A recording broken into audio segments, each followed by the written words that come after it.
Lucky ने अपने सभी घर वालों को घर जाने के लिए रवाना कर दिया था। उसकी माँ उसे लेकर काफी परेशान हो रही थी, लेकिन जब लकी ने उनके सिर पर हाथ रखकर कसम खाई कि वो आज ही वापस आ जाएगा, तो अभिलाषा को तसल्ली हुई। आखिर में सभी को भेजने के बाद लकी भी अजय की जीप में आकर बैठ गया था। वो लोग एक लंबे और शांति भरे सफर कर चुके थे। कुछ देर के बाद अजय लकी को आर्मी के कैंप में ले आया था। उसने लकी को टावर पर चढ़ाया और उसे सामने वाले बॉर्डर पर भेज दिया।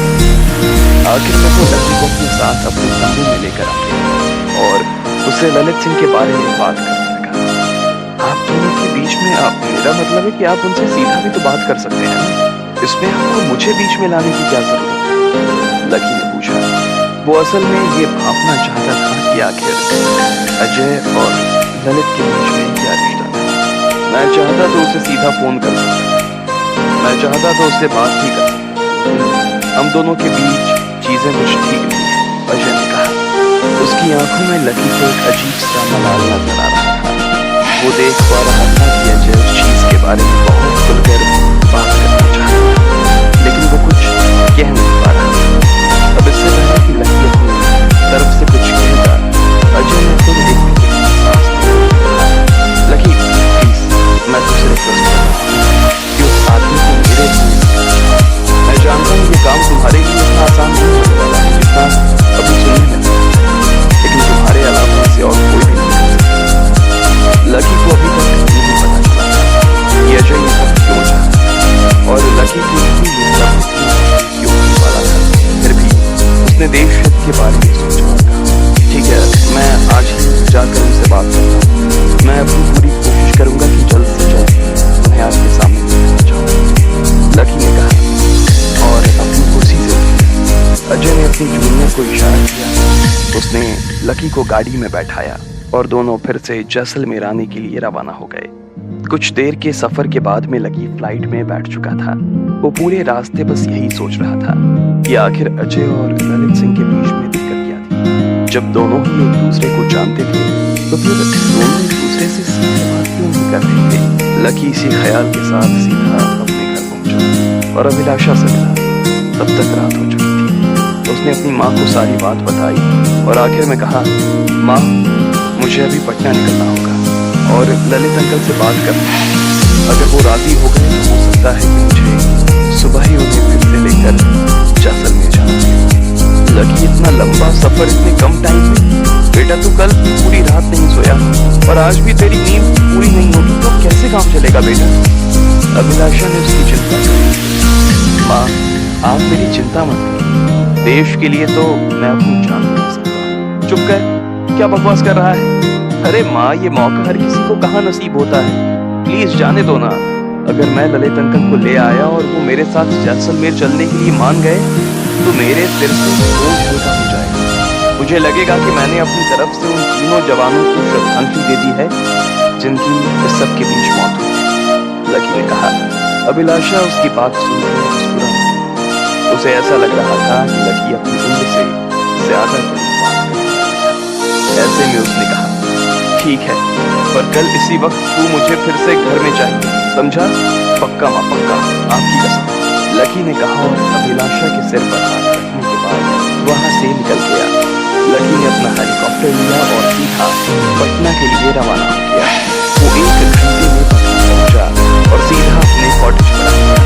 किसी को इस बात की खबर नहीं कि लकी इतनी रात को कॉटेज में आने वाला था। ऐसे में जब उसने दरवाजा खटखटाया और सुहासिनी ने कॉलेज का दरवाजा खोला तो वो लकी को देखकर हैरान हो गई। लकी सिंह, आप इस वक्त यहाँ? हाँ, वो मुझे थोड़ा सा काम था। ललित अंकल कहाँ है? लकी ने पूछा। वो अपने कमरे में है। क्या बात हो गई? बाद में बताता हूँ, लकी ने कहा और सीधा जाने के लिए रवाना हो गया। जिस तेजी से वो उसके कमरे की तरफ जा रहा था उससे सुहासिनी साफ समझ गई थी कि लकी किसी भारी मुश्किल से निपटने के लिए यहाँ आया था। कुछ देर के बाद लकी ललित सिंह के कमरे के बाहर खड़ा हुआ था। उसने उसका दरवाजा बजाया तो ललित सिंह ने दरवाजा खोलकर आंखें मीचते हुए पूछा, अरे क्या हुआ सुहासिनी, इतनी रात को? आप किसी लेफ्टिनेंट अजय को जानते हैं? लकी ने सीधा सवाल दागा तो ललित सिंह की आंखें पूरी खुल गई और वो लकी की तरफ देखने लगा। लकी तुम? आप किसी लेफ्टिनेंट अजय को जानते हो? लकी ने फिर से पूछा। उसका नाम सुनते ही ललित सिंह की सांसें तेज हो गई थी। उसने 1 सेकंड के लिए लकी की तरफ देखा और कहा, अंदर आओ, अंदर बात करते हैं। वो लकी को अंदर लेकर आ गया और कमरे का दरवाजा लगा दिया। अब बताओ, क्या आप लेफ्टिनेंट अजय को जानते हो? पहले तुम ये बताओ कि तुम ये सवाल बार बार क्यों कर रहे हो? ललित सिंह ने पूछा। मैं अभी बॉर्डर से आ रहा हूँ। वहां पर अजय जी पोस्टेड थे। उन्होंने मुझे बताया कि आप दोनों एक दूसरे को जानते हो, इसलिए मैं आपसे ये पूछ रहा हूँ कि क्या आप उन्हें जानते हो? हाँ, मैं उन्हें जानता हूँ, लेकिन आज अचानक से उसे मेरी याद कैसे आई? और वो तुम्हें बॉर्डर पर लेकर क्यों गया था? ललित सिंह ने पूछा। लकी ने 1 सेकंड के लिए ललित को देखा और कहा, असल में मैं जैसलमेर में गर्मी की शादी के लिए मैं आप सभी को बुलाना चाहता था, लेकिन मुझे लगा कि आप लोग इन्हें छोड़कर नहीं आते, इसलिए मैंने सोचा कि आप लोगों को अलग से पार्टी दें। आज सुबह ही जब हम लोग घर आने के लिए रवाना हो रहे थे, लकी ने ललित सिंह को पूरी बात बताना शुरू कर दी। वो उसे बता रहा था कि किस तरह से जब वो सुबह निकलने वाले थे तो अजय सिंह उसके पास आया और सबको भिजवाने के बाद में लकी को बॉर्डर पर ले गया। लकी ने उसे बॉर्डर पर चल रही समस्याओं के बारे में। ललित सिंह उसकी बात को बहुत ध्यान से सुन रहा था। लकी भी देख रहा था कि जैसे जैसे वो बात को आगे बढ़ाता जा रहा था, वैसे वैसे ललित सिंह की थ्योरियां चढ़ रही थी। तो वो चाहते हैं कि आप जल्द से जल्द वहां जाकर उनकी इस काम में मदद करो। लकी ने अपनी बात खत्म करते हुए कहा। ललित सिंह ने लकी की बात के जवाब में कुछ नहीं कहा। वो सिर्फ लकी की तरफ देख रहा था। फिर वो अपनी जगह से खड़ा हुआ और वो कमरे का दरवाजा खोलकर बाहर बालकनी में चला गया। लकी को उसका इस तरह से जाना अजीब सा लग रहा था। लकी भी उसके पीछे गया। जैसे ही वो उसके पास जाकर खड़ा हुआ तो ललित सिंह ने कहा, उसे कह देना कि मैं उसकी इस मामले में कोई मदद नहीं कर पाऊंगा। ललित के मुंह से ये सुनते ही लकी हैरान हो गया था। लेकिन क्यों? ये तो देश की सेवा करने का मौका है और आप मना कर रहे हो। अगर ये इतना ही बड़ा मौका है तो फिर मेरी जगह वो खुद क्यों नहीं चला जाता, या अपने किसी रिश्तेदार को क्यों नहीं भेज देता? जैसे उसे अपनी जान प्यारी है ना, वैसे ही मुझे भी अपनी जान प्यारी है। ललित सिंह की जुबान कड़वी होती जा रही थी। अंधेरे में भी उसकी आंखें धड़कती हुई सी। ऐसे में लकी ने बड़ी हिम्मत करके पूछा, बात क्या है अंकल, आप मना क्यों कर रहे हैं? लकी, मैं अपनी जिंदगी में बहुत बेवकूफ बना और खुशी खुशी बना। लोग मुझसे मेरे पहने हुए कपड़े भी उतरवा लेते थे और मैं उफ तक नहीं करता था, लेकिन अब और नहीं, बस बहुत हो गया। थोड़ी सी जिंदगी मेरे पास होनी चाहिए, उसे मैं यहाँ इसी कॉटेज में काटना चाहता हूँ। मुझे ऐसी देश सेवा करने का कोई शौक नहीं। आप अभी पूरी बात नहीं बता रहे हैं, कम से कम आप मुझसे तो शेयर कर सकते हैं ना कि किसने आपको लूटा, किसने आपको बेवकूफ बनाया। मैं किसी को जाकर नहीं कहने वाला हूँ कुछ, लकी ने कहा और ललित सिंह के पास आकर खड़ा। लेकिन ललित सिंह ने अपना चेहरा दूसरी तरफ घुमा दिया। प्लीज अंकल, आप अगर नहीं बताएंगे तो हमेशा मेरे मन में ये मलाल रह जाएगा कि मैं आपको मना सकता था, लेकिन मना नहीं, और उसकी वजह से हमारे जवानों की जान चली। अगर वहां अब एक भी आदमी और मरा तो इसकी जिम्मेदारी हम दोनों के सिर पर बराबर आएगी अंकल, लकी ने कहा। उसकी ये बात ललित सिंह के जैसे भेजे में और वो लकी की तरफ देख रहा। फिर ललित सिंह ने एक गहरी सांस ली और कहा, मैं और अजय, हम दोनों बचपन से दोस्त थे, बहुत अच्छे दोस्त। साथ में खेलना, साथ में पढ़ना, साथ में दूसरे लड़कों की पिटाई करना, हम दोनों हर काम साथ में। हमारा साथ देखकर बाकी लोगों को बहुत जलन होती थी। उन्हें जलन हमारी दोस्ती से नहीं होती थी, बल्कि इस बात से होती थी कि इतने बड़े परिवार का लड़का मुझ जैसे छोटे से आदमी को इतना क्यों भाव देता है, क्यों उसे हमेशा अपने साथ लेकर चलता है। लोगों को यह भी लगता था कि मैंने अजय के ऊपर कोई काला जादू कर दिया है और उसे अपने वश में लेकर मैं उसकी जेब से पैसा निकालता हूँ। उसके पिताजी बहुत बड़े अधिकारी थे।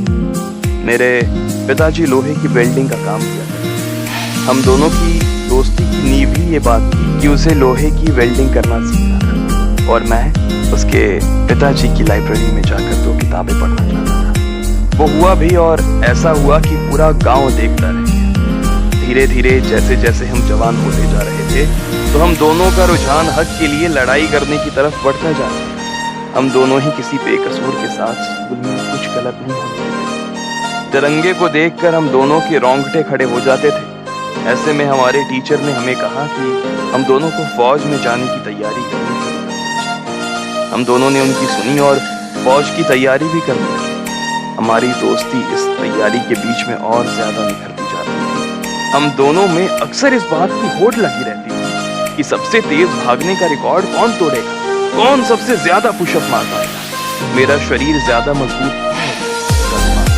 हम दोनों एक दूसरे की खामियों को भरने की पूरी कोशिश किया करते थे, लेकिन कहीं ना कहीं उसके पिता को ये बात छूटी। ना जाने क्यों उन्हें ऐसा लगता था कि मैं अजय को पीछे छोड़कर आगे बढ़ा और उसकी पढ़ाई के दम पर अपने लिए कुछ खड़ा किया।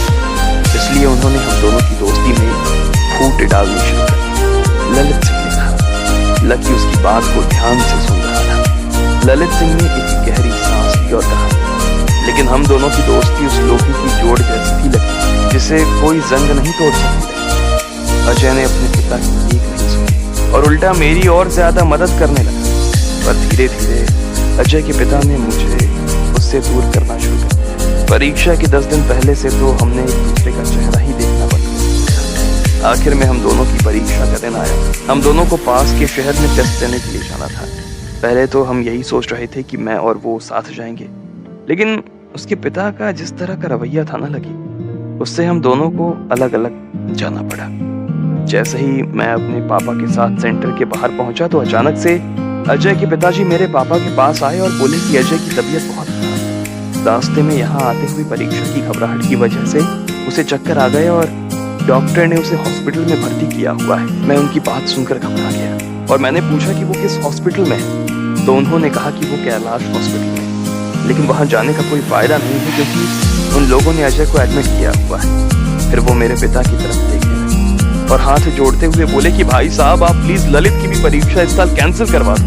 वो गिड़गिड़ाते हुए बोले कि अगर इस साल ललित का सिलेक्शन हो जाएगा और उनका अजय रह गया तो अजय की दिमागी हालत बहुत ज्यादा खराब हो जाएगी। हो सकता है कि वो अवसाद में भी चला जाए और फौज में जाने का उसका सपना टूट जाए। वो मेरे पिता के सामने रोने लगे। मेरे पिता ने मेरी तरफ देखा। हम दोनों ने उनसे 1 मिनट लिया और मैंने अपने पिता को कोने में लाते हुए ये कहा कि मैं परीक्षा नहीं देने वाला हूँ। जैसे ही लकी ने ललित सिंह के मुंह से ये बात सुनी तो हैरान हो गया। अब आगे क्या होने वाला था? आखिर क्या धोखा दिया था अजय ने ललित सिंह को? क्या लकी इन दोनों की टूटी दोस्ती को फिर से जोड़ पाएगा? आपको क्या लगता है?